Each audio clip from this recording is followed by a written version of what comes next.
Hi everyone, and I'm just going to walk you through my new device, Coalescence. It's a Max for Live instrument. It's a sample-based instrument, so it works with samples.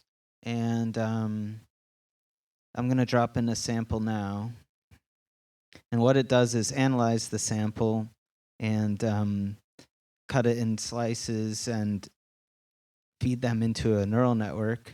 And you can see the result of the neural network, how it organizes the slices here in the center.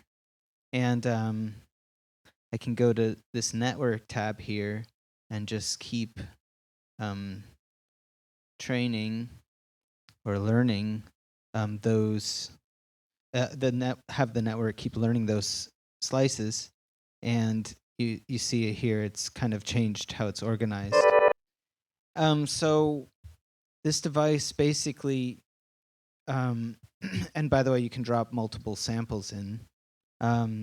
It centers around different ways to play back the audio in these slices organized by the neural network. So it just takes advantage of how the of this process and uses it in different ways depending on the modes, which I'll go through. And so this will be like a general walkthrough video for the whole device, and then I'll do smaller walkthroughs for individual parts of the device to really dive into them. So I'll just kind of rush through things for this video, just for the sake of time. So I'll go through each of these playback modes, and we'll learn a bit how the network works, and then I'll kind of be jumping through these tabs, but I'll go through them afterwards or as needed. So the first playback mode's a bit like a classic sampler almost, where you just choose one starting point to play back from, just like a sampler. So I'm just going to move this around, and when I click on here, we're going to hear a preview of the sample closest to the cursor.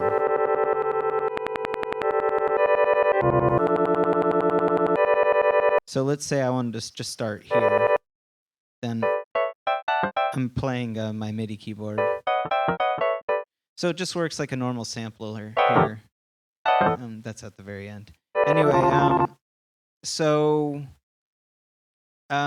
yeah, so it's pretty easy to grasp how this mode works, but there's a few interesting things you can do in this mode, or you can, of course, just for example, use it as a way to sort through different samples. I'm just going to be dropping in some other samples here. Here, I'll just have these two.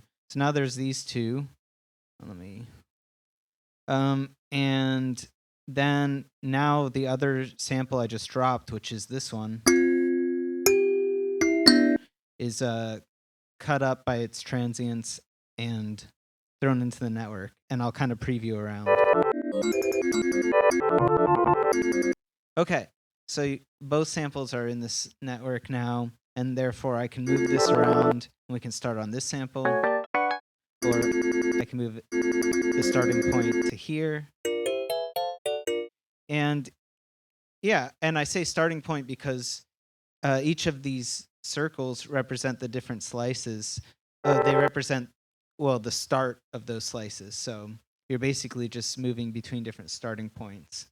There's an interesting, and now, yeah, in this mode, you could just like map, these number boxes and modulate them and use however, kind of open-ended. There's an interesting mode where if you click this microphone, it will allow an incoming audio to control where this starting point is. I'll get into that later when I get into the input tab. Yeah, and then I just have a glide down here too. So if I move the Y down, it'll glide. So sorry, I thought my voice was gonna trigger a sample. Okay.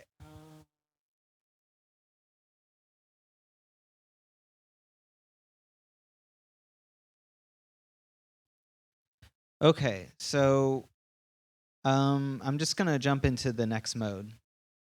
The next mode is rings mode, and so in rings mode you can create these circles or rings, and if I hover over the different ones, maybe you can see here in this top corner, it says the assigned note of this ring. So this one says C3, so if I press C3, it'll it will create a voice in that ring.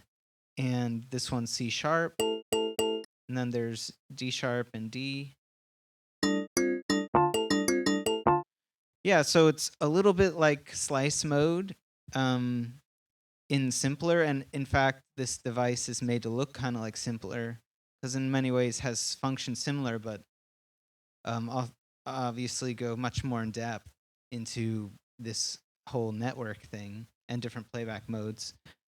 So in rings mode, um, you can right now it's in auto ring mode. So if I just create a number of rings, it'll kind of like find clusters or groups and make little rings on them. And if you hold controller or command and drag on one of them, you can change the radius, and when you let go, it changes it for all of them.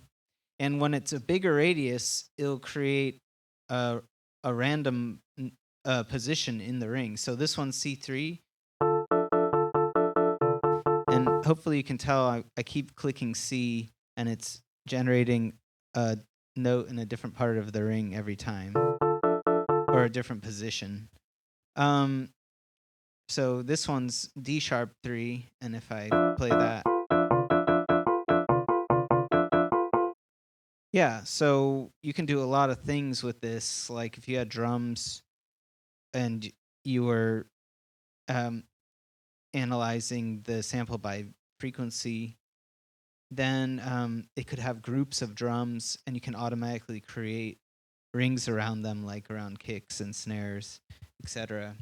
But if you're not happy with the auto creation of it, you can just here. Let me turn off the preview mode so that now when I click here, it doesn't just create a sound.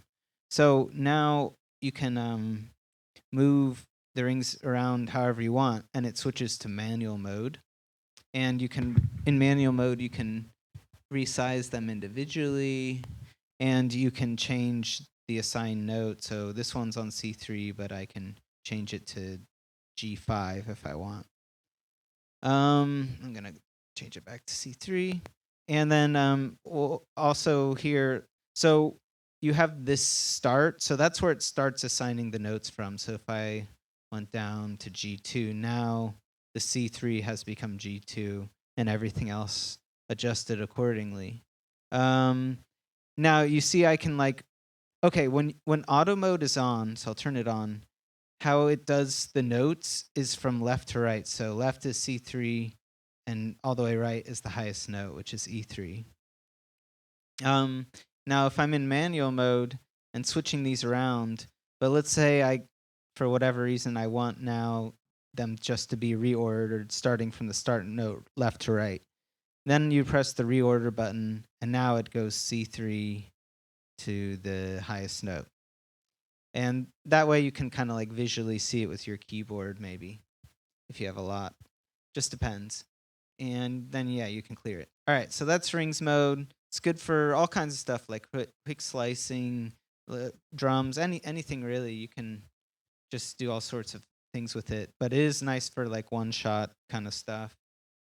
Okay, then this last mode is paths. In paths, you see here there's like a vertical running key slider from C to B.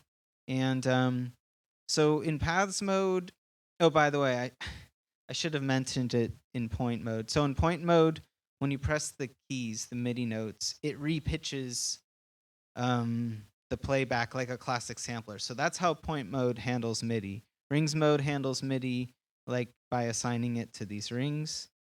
And then paths mode handles MIDI by like this. If you press any C note, you can draw a path. And so if I press C, the playback will follow this path. And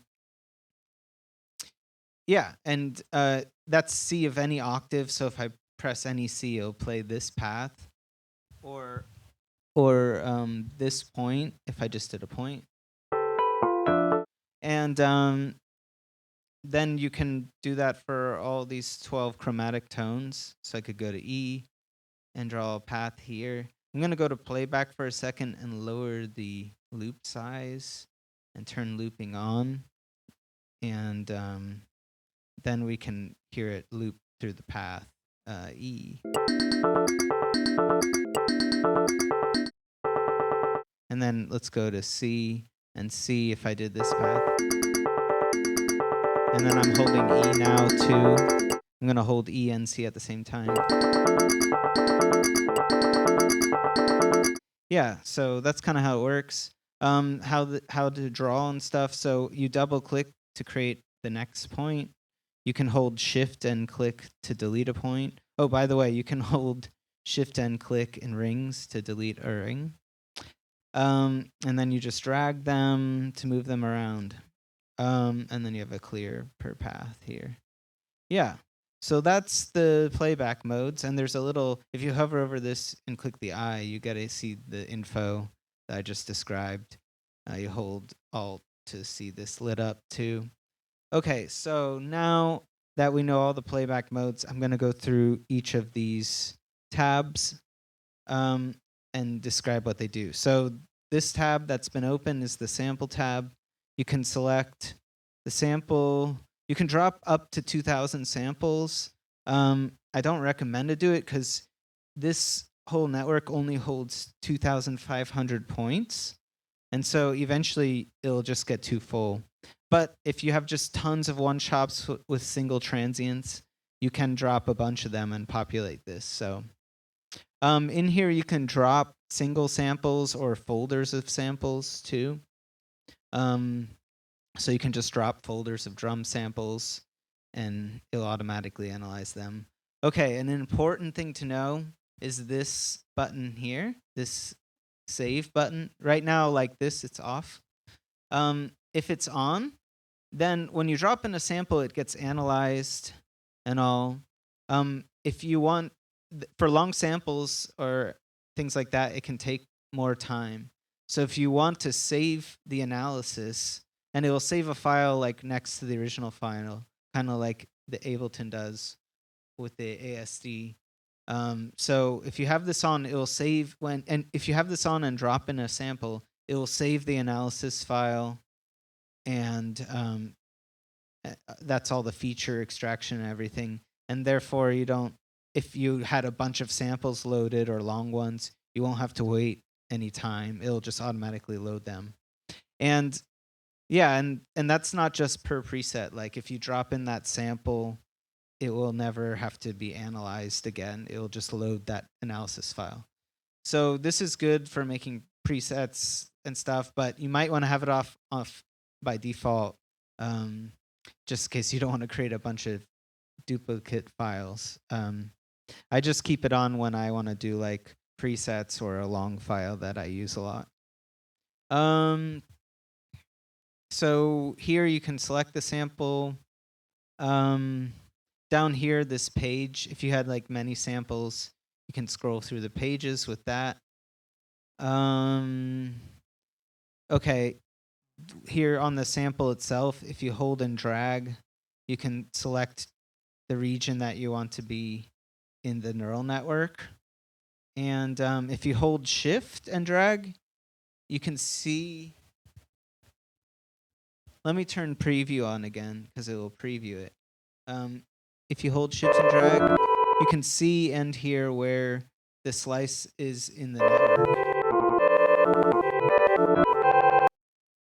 So that'll show you where the sample is in the network. Below each sample, you can change the sample's individual volume, the pitch with a fine tuning. This here is the transient sensitivity. So if it's down, you'll have less transients. If it's up, you're gonna have a lot. And this is all per individual sample, so it's not going to affect the other samples. Okay, you can reverse the sample, so you can have some sample playbacks reverse, some not. You can even drop in the same sample and like just change some of these settings to have it at different octaves and stuff. It won't make it any heavier or anything like that. X is to remove the sample. And then, yeah, I told you about the pages. Okay, so that's sample. Network. In network, so here's where you train it and deals with it, the training of it. So each time you train or learn the network, it will change basically the organization of these, and it will affect the weights of the network, so that when you send in other samples or if you send in an audio input, it will place those samples or those moments of sound at different points in this two-dimensional map, based on what it's learned. So learning, this is how many, each time you trigger a learning process, this is how many times it will repeat. And when it repeats, it sends in all the slices of the sample over and over again. And if you're training all of them, like what happens if you press more restart, if I press more, it trains all the samples again. This is the strength of the learning. So if it's low, they will make smaller moves, essentially. And if it's higher, the learning will be greater. You'll have to research a lot of this if you want to know how to really train the network well. You can research more about training neural networks. This is an SOM network, but you can get away a lot with just the settings I have, and it's pretty forgiving too. So just play around with stuff. But if you train more, if you're going to drop in tons of samples, you might want to have a lower strength so it doesn't become biased, basically. And if the strength is too high, then the first sounds it learns on, it will learn those basically. It will be more biased to those, or maybe it depends what you do. Okay, so restart will clear the weights of the network and start from the beginning. So if I just did one repetition in there and press restart, you see all the weights are down here in the corner. This is because I don't randomize the network, and that's because I want you to get consistent results with a small amount of data. Otherwise, it's best to randomize a neural network. So if I keep pressing more from here, we can see it spreading out. And what comes into play here too is the radius over here. So it creates little neighborhoods or groups or clusters of the sample slices. And the radius says kind of like how big the neighborhood or cluster size is. So you'd have to play around with that a lot if you want them to be more spread out. Let me train that a bit more. Or if I pull the radius in, they'll start pulling closer together to independent ones. It also depends on which one you start at from the beginning. Will change how it'll look later. So you should play around with it. If you want a lot more groups to form, you want a smaller radius, but you also want it to spread out well, and it'll take a while to spread with a small radius. So you'll just have to play around a lot with that. But you can get by, like I said, with my initial settings a lot and just keep training it. And append, you'll probably want to keep append mode on. It just is like if you dropped in a new sample, it won't affect any of the other positions except for the one that you added. And it will just add those ones. And then it won't retrain or move around the other sample slices. And likewise, if you change, say, this um, range of the sample or any other thing, it also will only affect that sample in the network and none of the other ones. Now, if you had penned off, every change will affect every sample. Okay, here in setup, so this one's important. This is the kind of spectral features that the network learns. So chroma is like kind of like chromatic. It's like the 12 tone.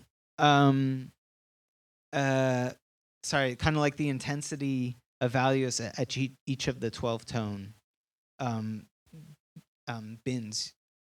Here, let me. So the first one is chroma, and chroma is kind of like um, from the sound, it will analyze it kind of based on the chromatic scale. So it's good for if you want to organize these groups based on kind of like their notes or melodic, harmonic kind of content. It's like a 24-step octave. So the next one is Mel. And Mel, and we can see the color difference. It's a bit different looking. Mel and Bark are kind of like psychoacoustically informed scalings of the frequency. So that is to say, for our purposes, they work good for things for analyzing things based on low to high frequencies. So like drum sounds or like a lot of other sounds if you don't want it based on like kind of melodic content, but just like if it's a lower frequency or a higher frequency, you would use Mel and Bark. Good for drums and anything if you just want it organized by that. And they're very similar. You can research them. Mel is more common, but you can also use Bark. They're definitely very different kind of like scaling slopings of the frequency, so you will get different results.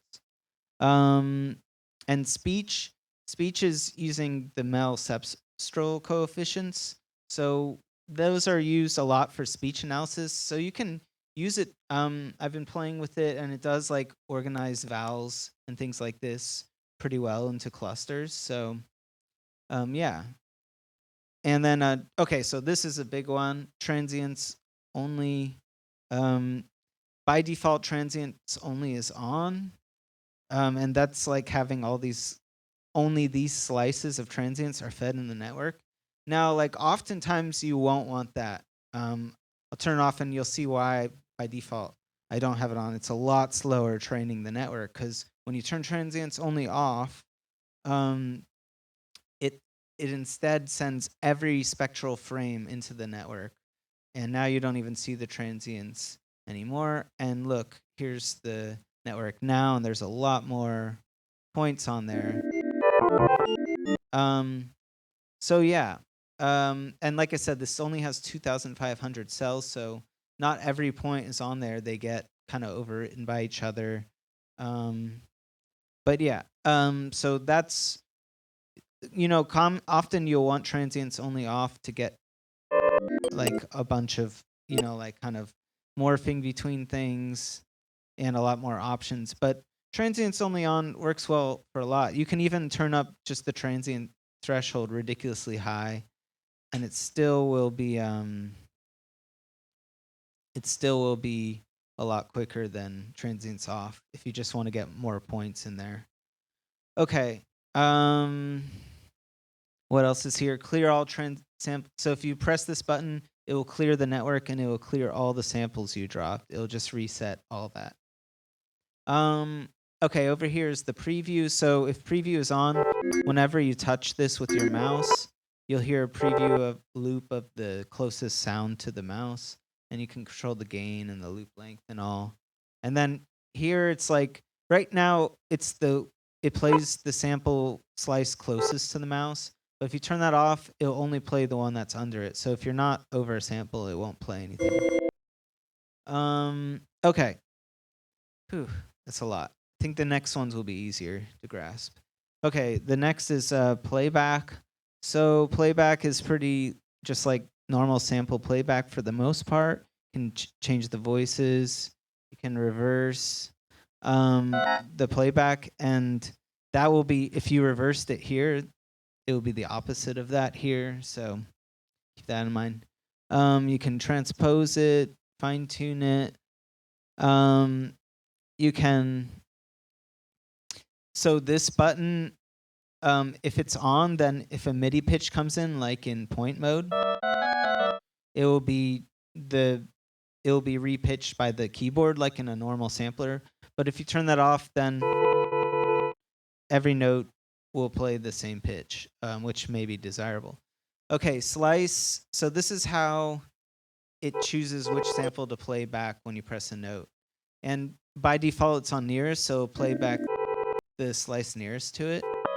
But just like the preview play, you can also just have it play only when it's on top of a slice. So if I try to play, it won't play anything right now. Okay. Sorry, that was a bug. All right.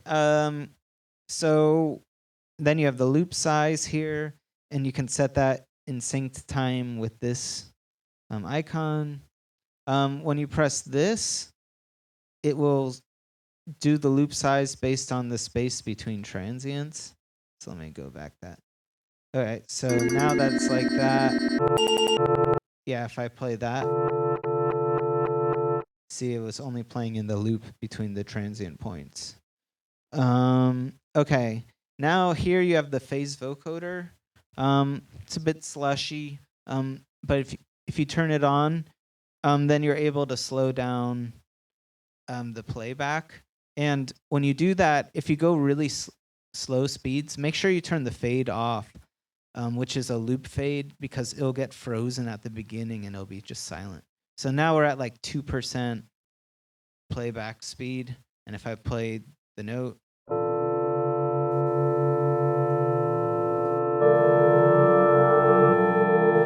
yeah, it plays it back really slow, very spectrally sound to it. It has, so I give you this attack and decay. The attack's cool for like, yeah, if you're slowly moving around between points. Let me turn the preview off. And then it will kind of blend between them spectrally. So if I start playing a note, and then if I move to here,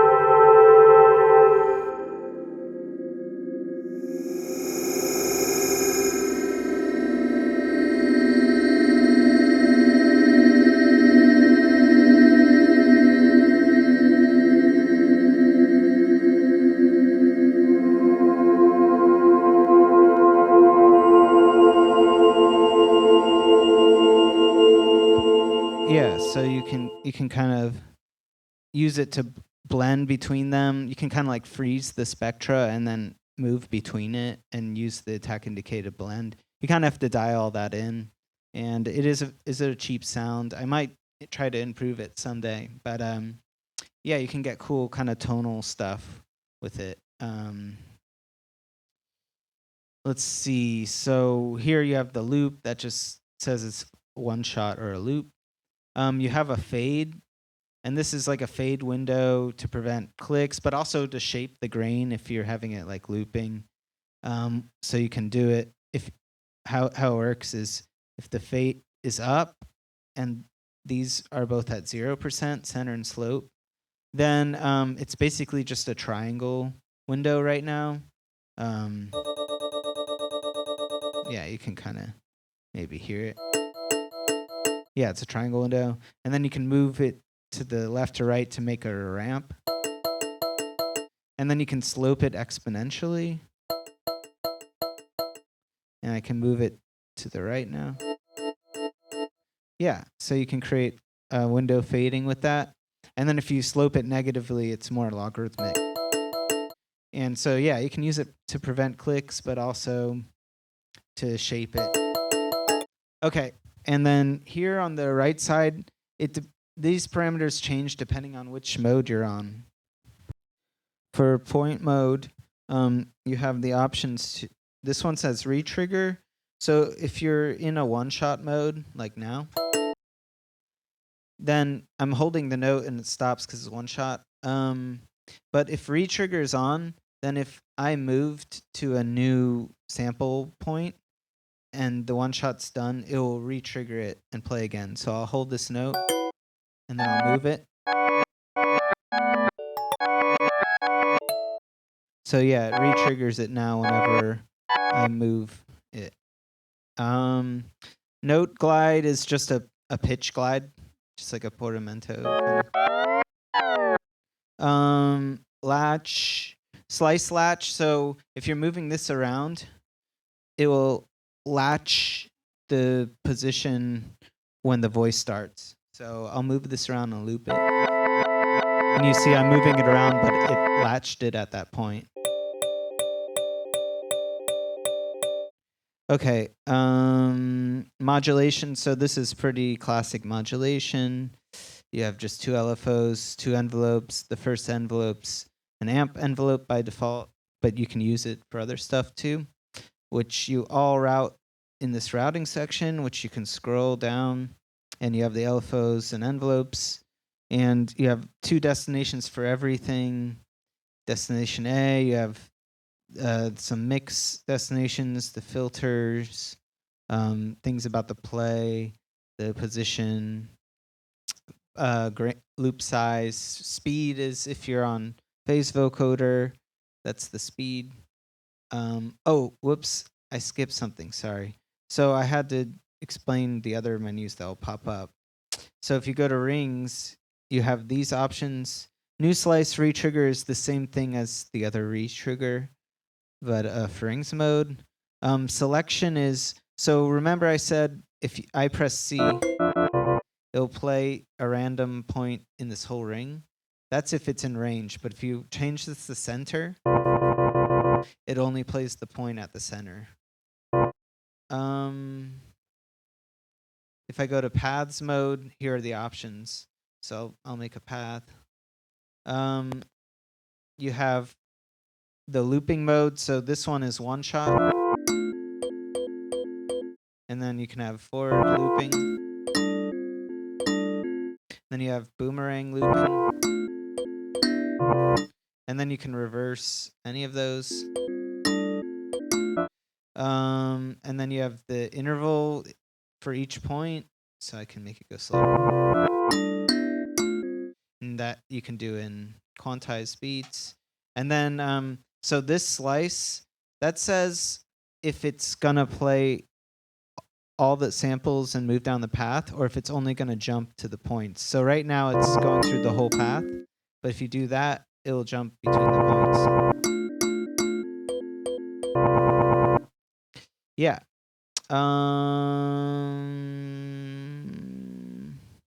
Okay, we're in modulation. Yeah, so here at the bottom you have the interval for that path you can modulate. Okay, so you can choose a destination like pitch, choose an amount, it's bipolar too. So, and then so there's some other modulators. So spray, you get two random sprays. So those are just a random spray value created per voice. So it's great for random panning or all kinds of stuff. Now it'll have a random pan each voice. Yeah. You have two of those. Okay, these two I'll have to explain later. These are the input audio that you can route. Here's the velocity. So the rest of them are the MIDI modulators. So you have velocity, which this button here says if it controls the amplitude or not, which is on by default. And then you have the key value of the MIDI. You have aftertouch, pitch bend, and mod wheel. Okay. So the final tab is the input. So this input you can route from another track. So I'll just route my voice, I guess. Hi, this is my voice. And you can see we get a few options for it. So you have the pitch, which is just a rudimentary pitch detector, which you can glide. You have the envelope follower, so I can boost it at some decay. And cool, I have an envelope follower. So these two things, the pitch and envelope, you can map here. There's in env and in pitch. So in env, I could match. I could map to something like, I don't know, the X position. And then if I play this ba ba, my voice is sending it kind of to the right. Ba ba. Maybe I should be in point mode. It's easier. Ba ba ba. Yeah. And then I can map the pitch too. I guess I'll do that to Y. Ba ba. Yeah, it's kind of working. All right, and yeah, like I said, you can glide the pitch and the envelope shape. All right, another thing you can do with the input is trigger. So by default, you trigger voices with MIDI, like a normal synth, but you can also instead have voices triggered by whatever you routed. So I'll do my voice. Ba, boo, ba, ba, ba. Yeah. So, so now my voice, the transients are triggering voice creation, and you can change the threshold of that to make it more or less sensitive. And then you have, when a voice is created, you have a release option. So right now it creates a voice that lasts 200 milliseconds. You can also do it by beats. You can also do legato. So that will hold the voice until a new one is created. Ba, ba, ba. Another thing you can do with the voice is control, like I said at the beginning, this point. So basically, the network learned all these slices you dropped in, and that's all it knows. And then so if you press this button, it will move that point. Let me turn off the position modulations. Okay, so now we're no longer modulating the position. And now the position is just controlled by, you see this little red dot jumping around. It's just controlled by my voice talking now. And it'll basically move that red dot at any moment to what that sound is closest to, like in here. So if there's nothing close to the sound like in this here, it'll just go wherever. And if there's something remotely similar, it'll go there. And remember, this sound is organized by different things. So if the network is on chroma, now it's kind of based on chromatic pitch. So it'll kind of put the incoming audio to the closest kind of chromatic pitch. So the more pitches you have that are similar, it should move it to there. And then if it's Mel, Bark, etc., it'll be based on those things. So now, yeah, for example, I could remember there's this latch thing, so I could latch the position for every time a voice is created, and then trigger voices with my voice right now, and then have the position changed by my voice. Test.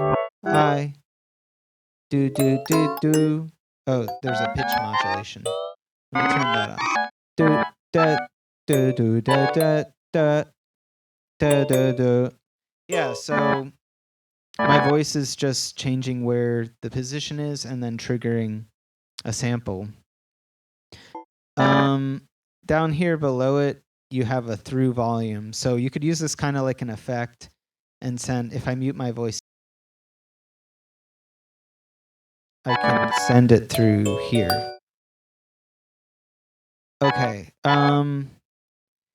Yeah, and I'll probably make a video about kind of getting cool results out of this. There's a lot of nuance to this thing that I just was showing you, and the transients affect it. So I'll make maybe a video with good tips on how to get better results with it. Okay, so now is just this very bottom.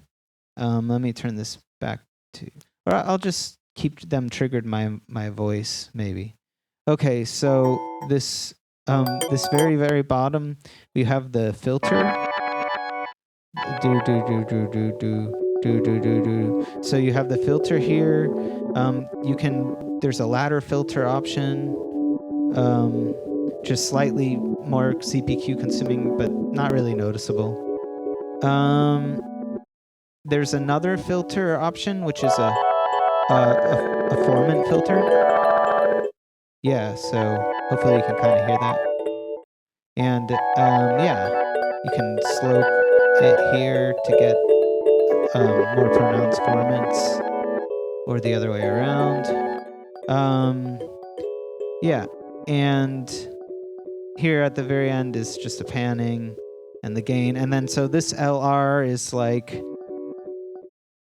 deals with just stereo processing. So if this is off, it will play back mono. And if this is on, it'll play back stereo. And you can save some CPU from that maybe, because it will have mono filters and all. Okay, I think that sums everything up. So yeah, let me take one last. Yep. All right, it was a big video, but this device has a lot going on. So I hope you enjoy it.